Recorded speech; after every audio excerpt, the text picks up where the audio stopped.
আজকাল বাচ্চা নেওয়ার অনেক পদ্ধতি আছে। আমরা না হয় অন্য কোনো ব্যবস্থা করব, দরকার পড়লে দত্তক নিব। কিন্তু সামান্য একটা ব্যাপার নিয়ে তুমি এভাবে রেগে থেকো না প্লিজ। রাবিরের মা তখন চট করে উঠে বসলেন। মনে মনে ভীষণ তেতে উঠলেন তিনি।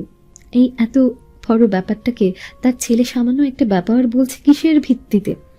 সব করেছে বউকে খুশি করতে, তার এই কাঠিন্য মনা ছেলেটা এমন বউ পাগল হয়ে গেল। আশ্চর্য! তিনি নিজের কপাল ইচ্ছে মতো চাপড়ালেন মনে মনে। ভাবলেন, কেন একবার বিয়ের আগে ভালোভাবে খোঁজ খবর নিলেন না? আজ তবে আর এই অবস্থায় পড়তে হতো না তাদের। পরক্ষণে আর কোনো উপায়ান্তর না দেখে দীর্ঘশ্বাস ফেললেন তিনি। নিজেকে ঠান্ডা করে বললেন, তুমি যত সহজে সবকিছু ভাবছো, সবকিছু আদৌ এত সহজ হবে না। 10 লোকে 10 কথা বলবে, এইসব কিছু তোমার বউকেই শুনতে হবে। আর তার জন্য এখন এসব আমাকে আর তোমাকেও মানতেই হবে। কিছু তো আর করার নেই। না, আমার কপালটাই খারাপ। একটা মাত্র ছেলে, তার বংশপ্রদীপ দেখার আর ভাগ্যে হয়ে উঠল না। মায়ের কথায় কিঞ্চিত বিরক্ত হলেও রাবির সেটা প্রকাশ করল না। সে ভীষণ সহজ সাবলীল ভাষায় বলল, মা, 10 লোকের কথায় আমার কিচ্ছু যায় আসে না। আমার পৃথিবী তোমার আর মেহুলের মধ্যেই সীমাবদ্ধ। ওই 10 লোক নিয়ে তো আর আমি বাঁচবো না, বাঁচবো তোমাদের নিয়ে। তাই আমার কাছে তোমাদের খুশিটাই বেশি ইম্পর্টেন্ট। আর রইল বংশপ্রদীপের কথা, সময় এলে প্রদীপ এমনিতেই জ্বলবে। সেসব নিয়ে তুমি আর দুশ্চিন্তা করো না। আর মেহুলকেও ভুল বুঝো না প্লিজ। এসবের মাঝে ওনার তো কোনো দোষ নেই। উনি নিজেও ভীষণ কষ্ট পাচ্ছেন। মা হতে না পারার কষ্ট একটা নারীর চেয়ে বেশি কেউ বুঝে না। ওনার পাশে এখন আমাদের দাঁড়াতে হবে। তাই প্লিজ অভিমান ছেড়ে মা হয়ে তুমিও ওনার পাশে দাঁড়াও। মা গুমোট হয়ে বসে রইলেন। ছেলের প্রতিটা কথা মস্তিষ্কে তরঙ্গ সৃষ্টি করছে যেন। রাবির তার 2 হাত আগলে নিল, আবেগ ভরা গলায় বলল, মা, তুমি তো এখন আর আমার একার মা নও, মেহুলেরও মা। আজ তোমার নিজের মেয়ে এমন সমস্যায় পড়লে কি করতে তুমি? ছিটকে দূরে সরিয়ে দিতে, নাকি ভালোবেসে কাছে টেনে নিতে? প্রশ্ন শুনে থমকায় মা।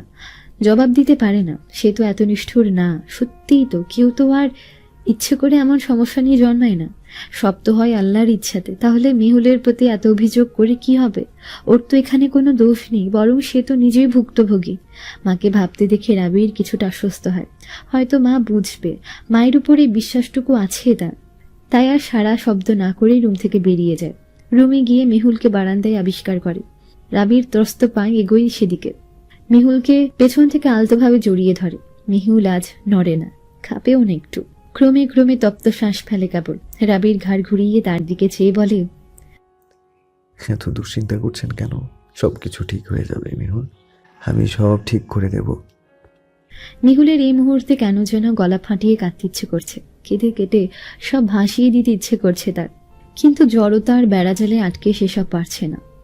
বার কয়েকবার জিভ দিয়ে ঠোঁট ভেজায়। ঠোঁট, গলা যেন সব শুকিয়ে উঠেছে।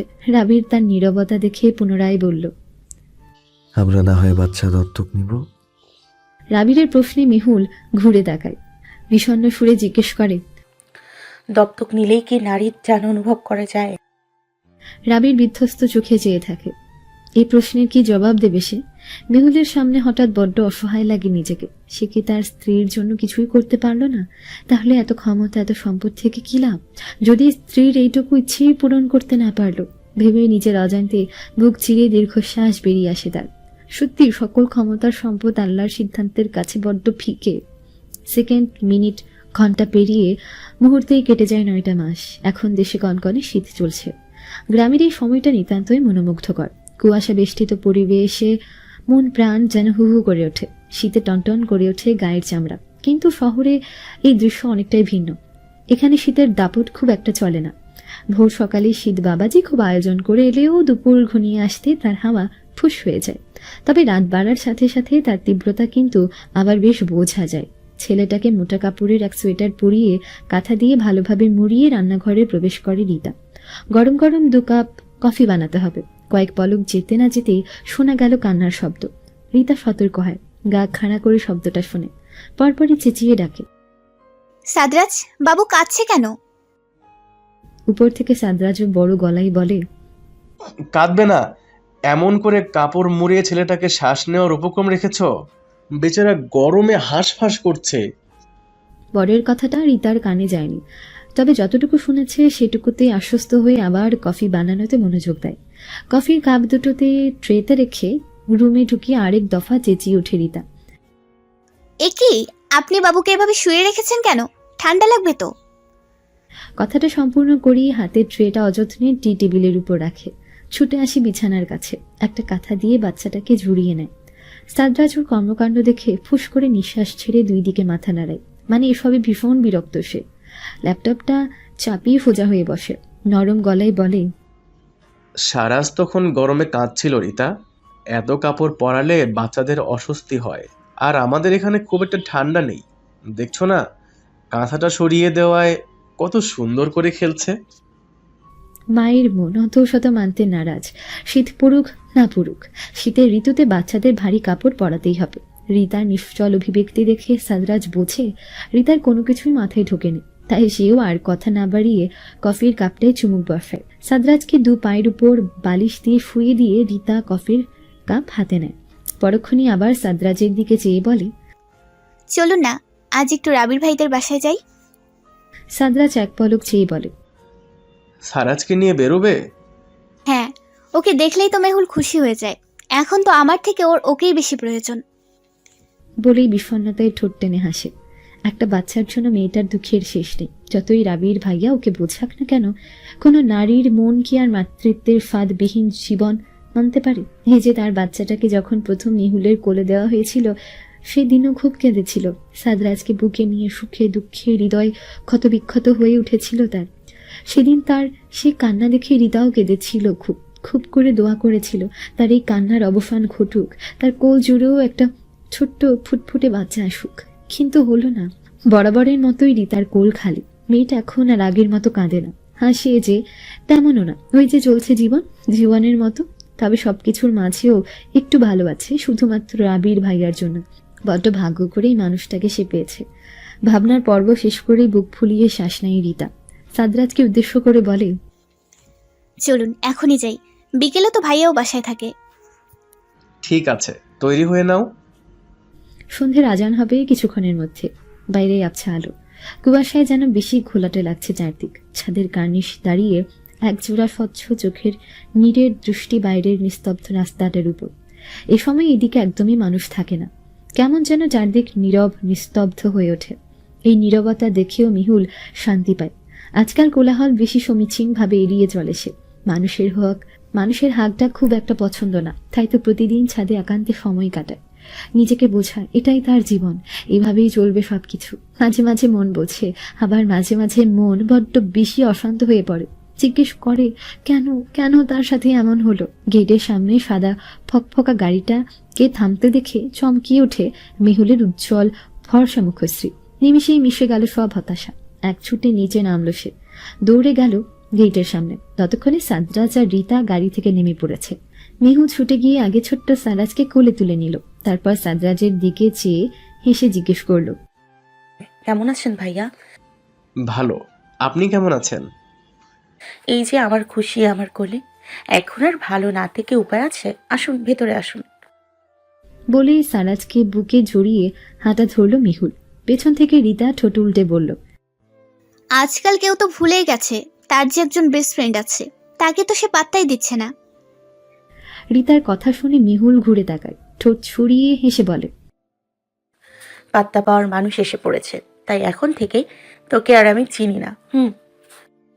ঠোঁট বাঁকিয়ে আবার সামনে তাকায় মেহুল। পেছন থেকে রিতা হেসে ফেলে, বলে, দেখা যাবে, প্রয়োজন পড়লে কাকে ডাকিস। সাদরাজ আর রাবিরকে নাস্তা দিয়ে মেহুল বাবু আর রিতাকে নিয়ে উপরে তার রুমে যায়। মেহুল আসার পর থেকে সারাজকে আর কোল থেকে নামায়নি, আর বাচ্চাটাও মেহুলের কোলে খুব আরাম করে ঘুমাচ্ছে। এমনিতেই তো তার ঘুম পাতলা, অথচ আজ তার চোখই খুলছে না যেন। রিতা বলল, ঘুমাচ্ছে যখন বিছানায় শুয়ে দে। মেহুল নরম সুরে বাচ্চাটার মুখের দিকে চেয়ে বলল, থাক না আমার কোলে। মেহুল আর কিছু বলল না জবাবে। সে মেহুলের মন বোঝে। তারা কথা তুলতেই মেহুলের শাশুড়ি মা রুমে এলেন। রিতার দিকে চেয়ে হেসে হেসে বললেন, বাচ্চার মা দেখি শুকিয়ে গিয়েছে, ঠিক মতো খাওয়া দাওয়া করো না? করি আন্টি, ওই যে রাত জাগতে হয়, সকালেও বাবুর জন্য ঠিকমতো ঘুমাতে পারি না, তাই শরীরের ওপর দিয়ে একটু বেশি ঢকল যাচ্ছে। শাশুড়ি মা এগিয়ে গিয়ে মেহুলের কাছে দাঁড়ালেন। সারাজ কি মনোযোগ দিয়ে দেখে বললেন, মাশাল্লাহ, বেটা তো বড় হয়ে গিয়েছে, পুরো বাপের মতো হয়েছে কিন্তু দেখতে। তার কথার জবাবেই রীতা প্রসন্ন হাসে। পরে তিনি এক পলক মেহুলের দিকে তাকান। মেহুল বাচ্চাটা কেমন যত্নে বুকের সাথে মিশিয়ে রেখেছে, যেন বাচ্চাটা তার। তিনি দীর্ঘশ্বাস ফেললেন, কিছু বলতে গিয়েও বললেন না, শুধু রীতাকে বলে গেলেন, রাতের খাবার খেয়ে যেও। কথার প্রসঙ্গে মেহুল বলল, আমার মেয়ে নেই তো কি হয়েছে? তোর ছেলের জন্য মেয়ে কিন্তু আমিই খুঁজে বের করব। কথাটা বলে স্বতঃস্ফূর্তভাবে হাসে সে। রীতাও তখন হেসে বলে, অবশ্যই, আফটার অল তুই তোর মা। মেহুল বিস্ময়ে চেয়ে বলে। মা আমি রীতা হেসে মাথা নাড়ায়, বলে, হ্যাঁ, আমি সারাজের আম্মু আর তুই সারাজের মা। সারাজ তোকে মা বলেই ডাকবে। মেহুলের চোখ চকচক করে, খুশি নাকি আক্ষেপ বোঝা যায় না। ঠোঁট চেপে সারাজের দিকে কিছুক্ষণ চেয়ে থেকে আলতো চুমু খায় তার কপালে। রীতার দিকে চেয়ে বলে, তুই এত ভালো কেন দোস্ত? এত ভালোবাসিস কেন আমায়? আমার যে এখন বেশি ভালোবাসা পেতেও ভয় করে, যদি হারিয়ে যায়। রীতা নাক মুখ কুচকাল, রাশভারী গলায় বলল, এসব আজগুবি কথা বন্ধ কর, আসল কথায় আয়। শোন, আমাদের এই ছোট্ট সারাজের দুটো মা, একটা আমি আরেকটা তুই। এই বাচ্চাটা আমাদের দুজনের, ওর ওপর আমাদের দুজনের সমান অধিকার থাকবে। তাই তুই কখনো ওকে বান্ধবীর বাচ্চা ভাববি না, ভাববি ও তোর নিজের বাচ্চা, বুঝেছিস? মেহুল আর জবাব দেবে কি, তার আগেই কোটর উপচিয়ে জল বেরিয়ে আসে। কেঁপে ওঠে শরীর। বাচ্চাটাকে বুকে জড়িয়ে হু হু করে কেঁদে ওঠে হৃদয়। এই ছোট্ট জীবনে না পাওয়ার হিসেব খুব বেশি না হলেও পাওয়ার হিসেব অফুরন্ত। এই যে এত ভালোবাসা, এত সুখ, এই সব কিছু তার পাওনার খাতায় থাকবে সে ভাবেও নি। অথচ একটা ছোট্ট দুঃখে এত দিন হতাশায় অন্ধ হয়ে যাচ্ছিল যেন। ভাগ্যে সেই মুহূর্তটা এসেছে, নয়তো এই গল্পের শেষটা সুন্দর কি করে হতো। গ্রীষ্মের এক উত্তপ্ত সকাল, চারদিক খা খা করছে রোদে। বাইরে তাকানোই যেন মুশকিল। আর যারা বাইরে প্রতিদিনকার কাজে ব্যস্ত, তাদের তো মনে হচ্ছে তাপদাহ বুঝি তাদের খড়খড়ে পিঠের উপর ঠাঁটিয়ে ছপড় বসিয়ে যাচ্ছে। এই আর যেন সহ্য করা যাচ্ছে না। ঘেমে নিয়ে এসে পাঞ্জাবিটা খুলে রাখলো রাবির। উফ, মাথা ধরেছে তার। রীতিমতো চোখে অন্ধকার নেমেছে যেন। সে গলা উঁচিয়ে মেহুলকে ডাকলো। মেহুল, এক গ্লাস ঠান্ডা পানি দিতে পারবেন? নিচ থেকে আওয়াজ এলো। আসছি। রাবির চুপচাপ বিছানায় শরীর মিলল। মেহুল গুটি গুটি পায়ে এগিয়ে এসে বলল, আপনার শরবত। রাবির উঠে বসে, শরবতের গ্লাসটা হাতে নিয়ে অমায়িক হেসে বলল। এটা কখনো ভুলবেন না, তাই না? মেহুল মৃদু মন্দ হেসে বলল, না। বসুন। ইশারায় রাবিরের পাশে বসতে বলল। মেহুল বসে না, বলে, এখন বসা যাবে না, রান্নার কাজ বাকি, একটু পরেই রিতারা চলে আসবে। মেহুল ব্যস্ততা দেখিয়ে চলে যেতে নিলে রাবির তার ওড়না টেনে ধরে। ভ্রু কুচকে ফিরে মেহুল অধৈর্য গলায় বলল, আর কি চাই? রাবির তার নিচের ঠোঁট কামড়ে হাসতেই মেহুল বুঝে।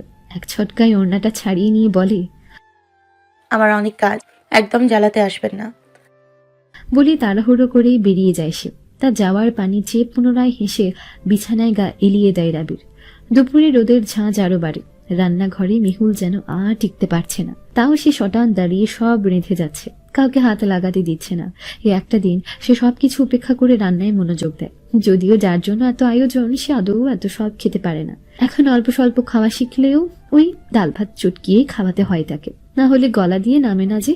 তাও প্রতি বছর মেহুল বেশ আয়োজন করে সবকিছু করে। নিজের হাতে সূক্ষ্ম থেকে সূক্ষ্মতর বিষয়টা সে খুঁটিয়ে খুঁটিয়ে দেখে। বাড়ি শুদ্ধ সবার জন্য একা রাঁধে। আর এই সব কিছুতেই মেহুল ভীষণ তৃপ্তি পায়। ওড়না দিয়ে হাত মুছতে মুছতে মেহুল রুমে প্রবেশ করে। রাবির তখন আছোয়া বসে ল্যাপটপে কিছু করছিল। মেহুল এসে তাগাদা দিয়ে বলল, একবার সাদরাজ ভাইয়াকে কল দিয়ে দেখুন না, ওনারা কোথায় আছেন। রাবি ল্যাপটপের উপরেই দৃষ্টি বরাদ্দ রেখে বলল, মাত্র কথা হয়েছে, বলেছে রওনা দিয়েছে। মেহুল বড় বড় চোখে যেয়ে বলল, সে কি, আমার তো এখনো কিছুই করা হয়নি, আর 1 ঘন্টার মধ্যে কিভাবে সব করব? রাবি ল্যাপটপ চাপিয়ে তার দিকে ঘুরে তাকালো, বলে, কি করতে হবে আমাকে বলুন, আমি করে দিচ্ছি। মেহুল জিভ দিয়ে ঠোঁট ভিজিয়ে মনে মনে হিসেব কষল কোন কোন কাজে বাকি তার। পরে রাবিরের দিকে চেয়ে বলল, আপাতত আপনি ড্রয়িং রুমটা ডেকোরেশনের ব্যবস্থা করুন, আমি বাকি কাজ করে নিতে পারবো। লাল রঙের জামদানিটা গায়ে জড়াতেই নিজেকে যেন নতুন বউ রূপে আবিষ্কার করলো মেহুল। মনে পড়ল বিয়ের কথা। একটা লাল টুকটুকে বউ সেজেছিল।